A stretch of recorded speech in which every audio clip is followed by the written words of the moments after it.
The law of the finals has shifted in a new direction nobody saw coming. Not only does the launch of Season 10 marks one of the biggest low drops in the history of the game, but it also signals a new beginning, a new chapter on how this story is told. CNS aren't the only ones disturbing Multico's game show anymore, as a mysterious third force has joined to shift the stakes. Wait, there's lore in the finals? Obligatory explanation for the unaware. The story of the finals is told through multiple media, more recently through cinematics, but most of it is found in Easter egg, puzzles, and cosmetics. They did recently add this whole background segment in the sponsor tracks, but this lore shit goes deep. If only someone made a video breaking down everything that happened in the lore until Season 10.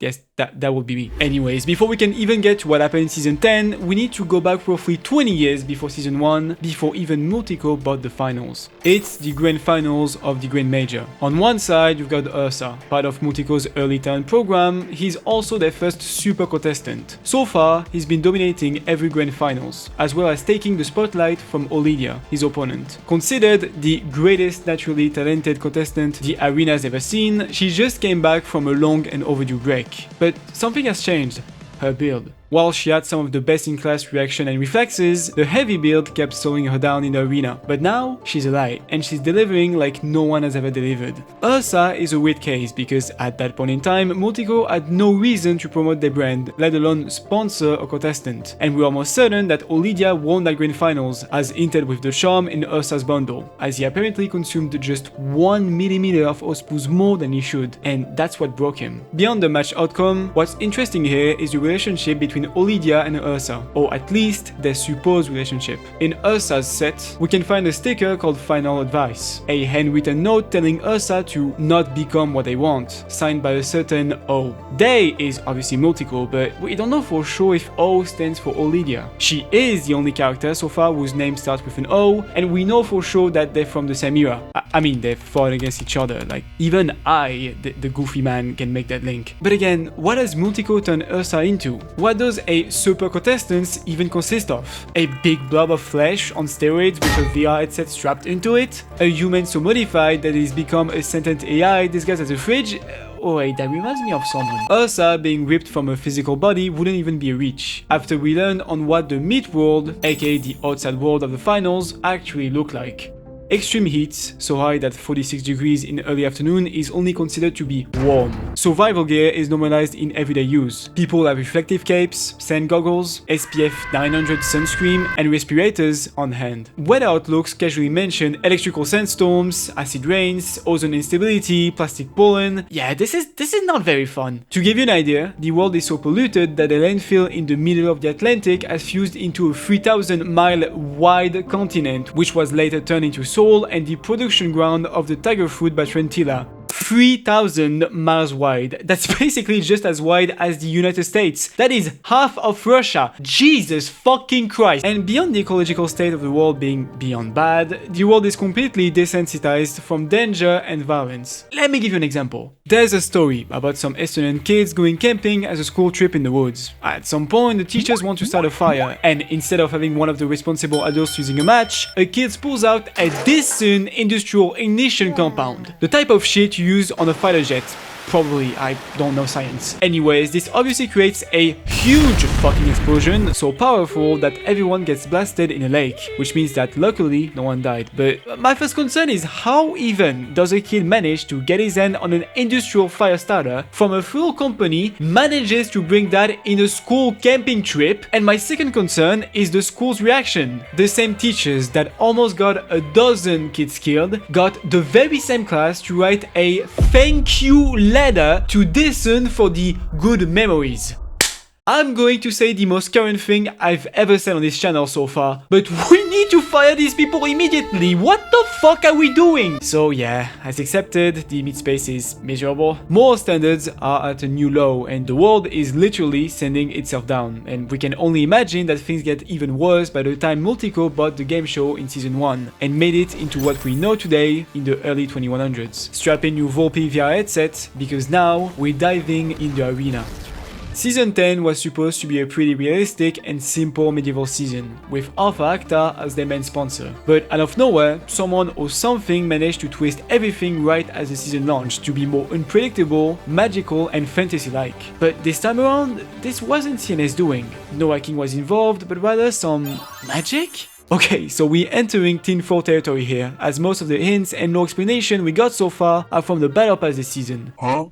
Yes, the Battle Pass has actual lore. I had the same reaction. Let's start on who this third force is. General rule of thumb, if the bundle is fantasy-like or part of the Ultimate Battle Pass, it represents them. They seem to have created or participated in creating the finals. The very first item of the Battle Pass says, a world I built to escape the noise, which we later learned that apparently Multico forced the sale of this world. Authority stripped, power retained. Fit for a ruler who outlived their throne. It came back, not for closure, but for domination. Clearly, that third force had control over the game show at some point, which they eventually lost. But they've been watching for a while. In the Silent Arbiter sticker, as well as the No Fire Gaze, we get that hinted. Feather still, eyes open, and watching, calculating. It's pretty clear that from their observation, our third force doesn't stand with Multico or CNS for that matter, as explicitly explained with both pets at level 56 of the Battle Pass. The Observer of Order description says, they believe the cage is theirs, they forget who wrote the bars. Its Ivada variant, the Observer Runes description says, they pull at the thread and call it freedom. They do not see what unravels. The first one is hinting at Multico, the Order, thinking they own the game show when this third force apparently wrote this cage. The second is a direct critique of CNS breaches and wacky events, describing them as careless. It also feels like they're warning them that pushing those boundaries is dangerous, which is further hinted with the Velare sticker description, the boundary flickers. Something that's very clear though is their will of not wanting to be submitted by either Multico or CNS with the rightfully called Sovereignless bundle. I mean, refuses to kneel as a description when it's the main character portraying that third force is pretty straightforward, and we can all get the hint here.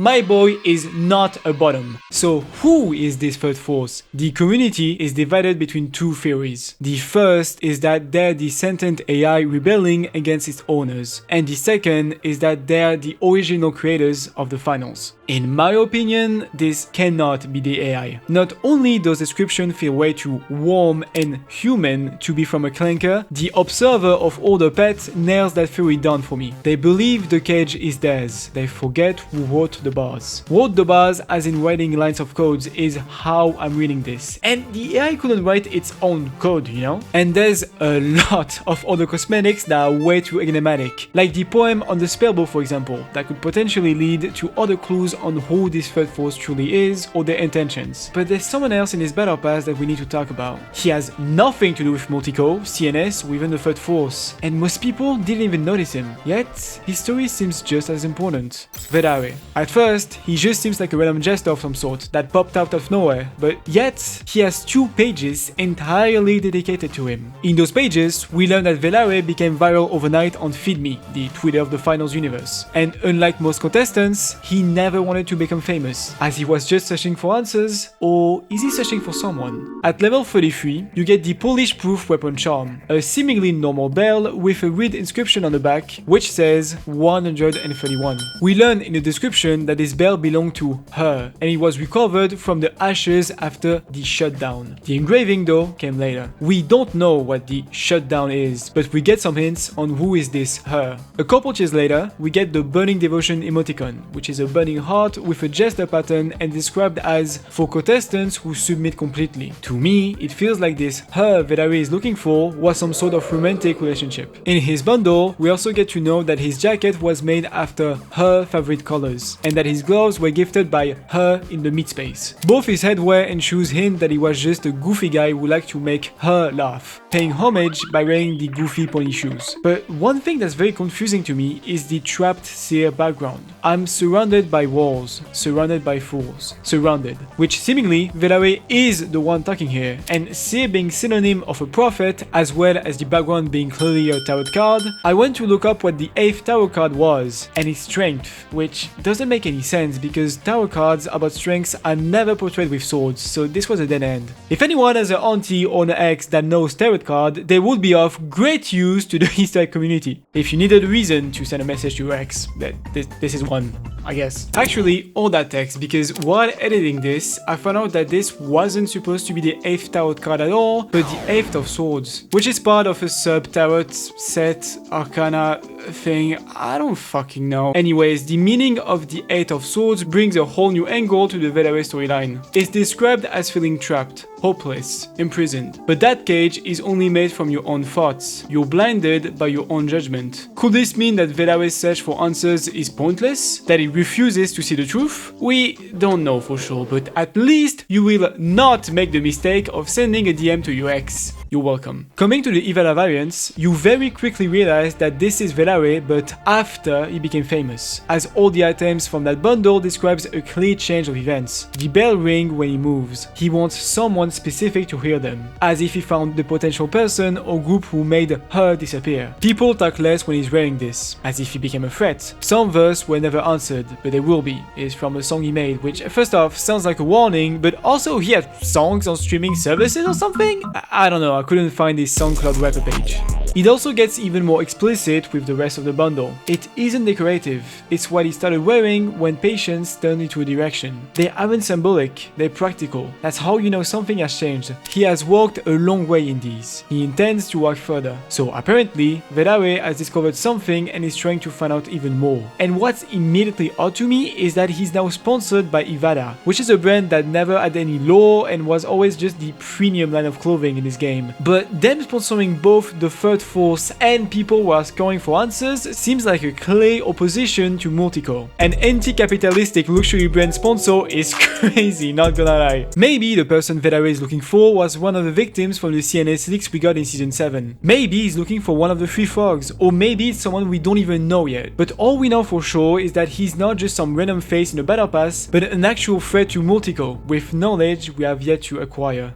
There's 2 more smaller mysteries from this battle pass that feels more like side plots, but I still wanted to mention since we're here. There is a very weird vibe from a couple items that could hint at some dramatic event that happened in the game show. The wind thread reserved is described as the string tightens, the arena listens. Then a couple pages later, in the final witness sticker, we read, "It saw what happened, so did the crowd." Now, could this be linked to the Velare storyline or even the 3 frogs? Maybe this is about the shutdown we heard about earlier? No idea, but something happened. The second one is less grim, and it's about the Cloudcrown Tower banner background. Usually, I will skim over this one, but since the battle pass has actual information and hints, all paths lead upward, gives me hope that we are, in fact, actually going to end up in this castle at some point. Which, honestly, wouldn't surprise me that much. I mean, this thing was promoted and showcased everywhere, everyone wants to get in the castle, and it even has a name. Like, if it really was just a random background asset, they wouldn't have cooked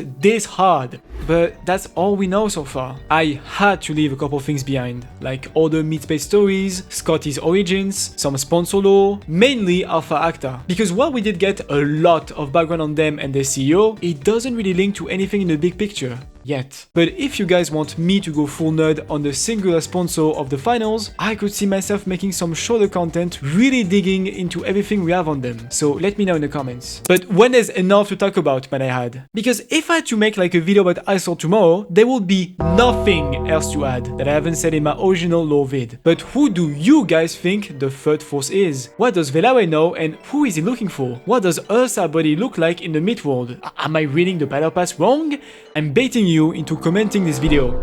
Yes, but I also genuinely like debating with you guys in the comments. I also want to shout out the lore community on the finals official Discord, who over the past few months has kept suggesting my videos to newcomers. Honestly, it means a lot that my silly videos became a solid and recommendable starting point for this community. If you ever want to help look for answers, you can check the Easter egg and lore channels on that same Discord. Or even mine! Why the hell not? We could use some actual brain power in there, instead of people talking about my toes.